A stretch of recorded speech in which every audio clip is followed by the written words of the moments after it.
So previously, we talked about understanding not only the expected level of variables, but also the amount of variation that exists within those variables. And that's what really the focus is going to be in this session on randomness and probability. So the plan is, let's make sure we're on the same page as far as why these concepts matter and why they matter specifically from a marketing standpoint.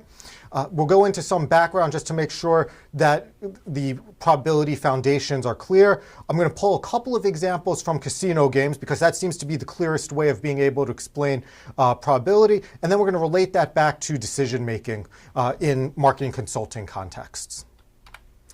The framework that I'd laid out previously. First, we want to examine the relationships among variables, whether those are categorical variables, whether those are quantitative variables. And we want to have a good understanding of how much uncertainty there is in those relationships. Because uncertainty is caused by a couple of factors. It could be things that we don't know about, but it can also be things that are beyond our control. So different sources of uncertainty, we want to factor that into the decision making that we have and tie that to our evaluation model. For example, the level of demand. We might have a best guess for how popular products are going to be, but we don't know with 100% certainty what the level of demand is going to be for a product.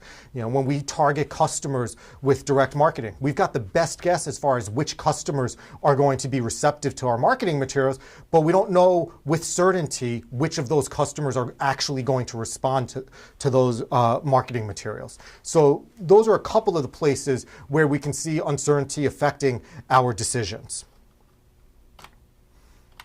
Well, if we, to give you a few other contexts, maybe it's in the context of customer evaluation, and we're trying to have a prediction for how much revenue are we going to be bringing in. Well, that's going to depend on how many customers we sign up and how many customers we retain. And when we're making these forecasts, especially when we're making forecasts in the long run, we don't know what those are going. We don't know how many customers we're going to keep.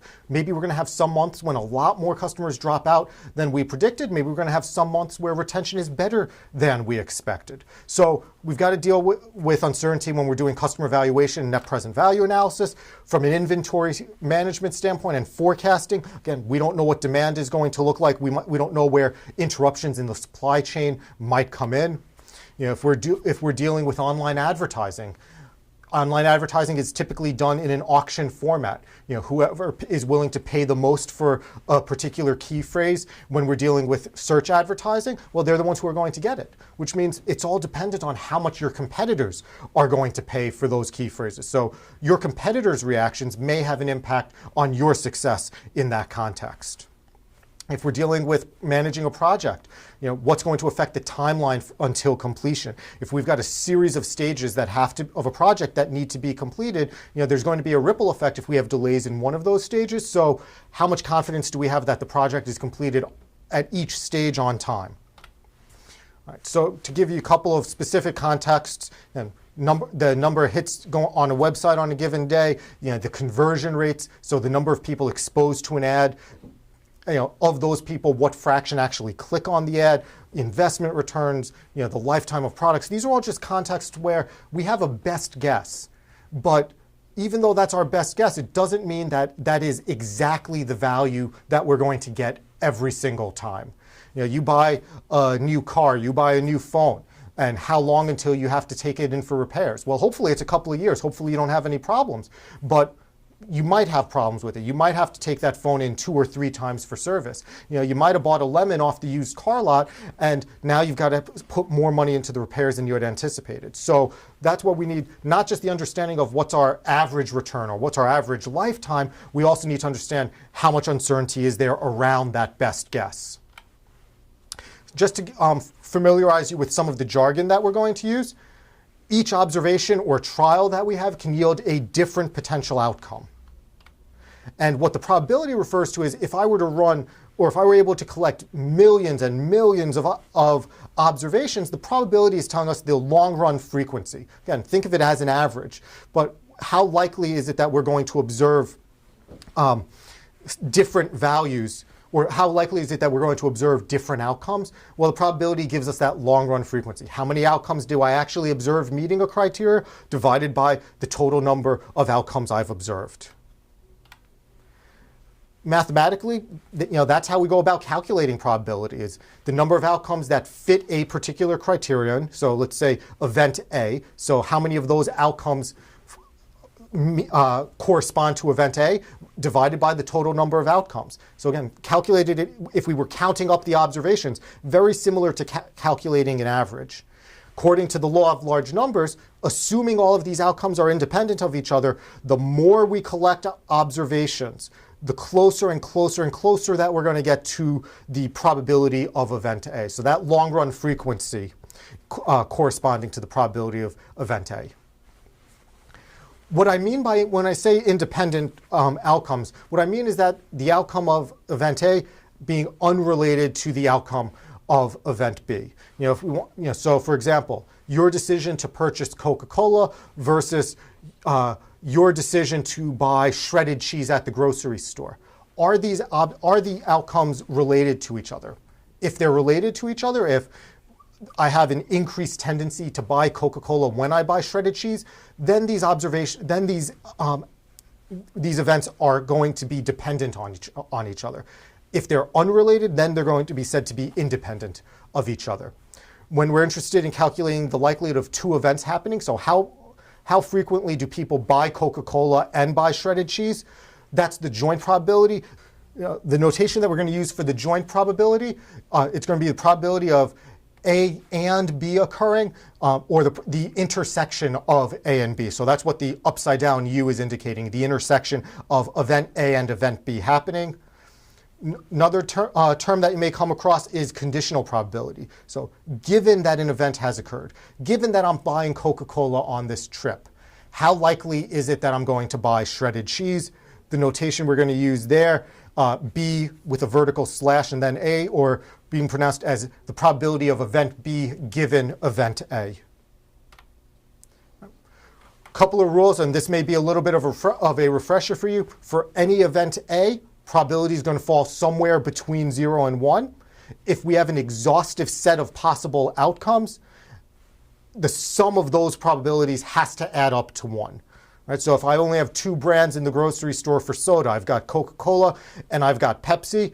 What's the probability of buying Coca-Cola plus the probability of buying Pepsi? And I've said I'm buying soda on this trip. That's going to add up to 100%. We might also talk about the complement, or what's the probability of A not occurring. Well, the notation for A not occurring would be a probability of A with a superscript C, can be calculated as 1 minus the probability of A. So if we think about this as what's the probability that somebody submits a complaint versus not submitting a complaint after bad customer service? What's the probability of a product being successful when launched versus the probability of it being a failure? These are examples where they're the complements of each other. Either you choose to submit a complaint or you do not. Either the product is a success or it's deemed a failure. Well, since they're the flip side of each other and the probabilities have to add up to 1, that's where we get 1 minus the probability being the complement. Just to give kind of a visual representation of this, one of the rules in probability is what's the probability of A or B occurring? And A or B, the notation for that is the union of A and B, or A and then what looks like a U and B. So how can this happen? Either event A can occur or event B can occur. And that's what these first two pieces are indicating for us in this equation. But then if you think about the likelihood of A occurring, the likelihood of B occurring, sometimes when A happens, B also happens. So we're actually double counting the probability of both of these events happening together. And so we actually have to subtract out the joint probability. So what this looks like visually is I've got the probability of A, I've got the probability of B, and the overlap between those circles, that's the probability of A and B. So what we want to calculate is how likely is it that A occurs, so that's the first sphere. How likely B occurs, so that's our second sphere, and that's the probability of A plus the probability of B. But what we've ended up doing is double counting this shaded region, which is the joint probability of A and B. So that's why we've got to subtract that out. And then what we're left with is the overall shaded area. That's the probability of A or B occurring. All right, so here are just a couple of examples. You buy a particular brand at least once on your last 2 shopping trips. So either you bought it on the first trip or you bought it on the second trip. You also could have bought it on both of those trips. You make another example, you're late paying at least one of your bills. So it could be late on your mortgage, could be late on your car loan, could be late on student loans. Well, being late on any one of them. So all that we're interested in is you're late on at least one bill. Or if we look at the political context, what are the chances that the Democrats control at least one chamber of Congress? Could be that they control the House, could be that they control the Senate, could be that they control both. Don't see that as being likely in the near future. All right, so that's looking at addition, looking at the probability of A or B. We might also look at 2 events happening together, probability of A and B. And so that's where the multiplication rule comes into play. If A and B are independent of each other, the joint probability, the probability of A and B occurring, that's just going to be given by the product of A multiplied by the product of B. But what if there is a relationship between these? What if, when A occurs, that changes the probability of B, or when B occurs, that changes the probability of A? If you're looking for a more general multiplication rule, it can be phrased in terms of the probability of A occurring multiplied by the probability of event B given that A has occurred. It can also be phrased as the probability of B occurring multiplied by the probability of A given B. Both of these are going to be equivalent to each other. And in fact, this is going to give us the basis for some of the work that we're going to do with what's referred to as Bayes' rule or Bayes' theorem. So if we're looking at events jointly occurring, being late on multiple bills, being late on 2 bills, or for a loan provider, the likelihood of multiple customers defaulting. Well, customer 1 defaults and customer 2 defaults. And if you think about the multiplication rule being about joint events, really the tip-off to be using the multiplication rule is the phrase and. Right? So probability of event A occurring and event B occurring, whereas the addition rule, the key word there is going to be or. So either event A occurs or event B occurs. All right, so let's work through just a short example. This is in the context of promotions in the workplace. We have the promotion broken down by gender. And if we wanted to calculate a couple of these probabilities, one probability would be the probability of promotion overall. So we can take the 324 people who are promoted out of a total of 1,200. It's going to give us 27%. In our data set, what fraction are women? So the probability of selecting a woman, or if we were selecting a person at random, probability of selecting a woman would be the 240.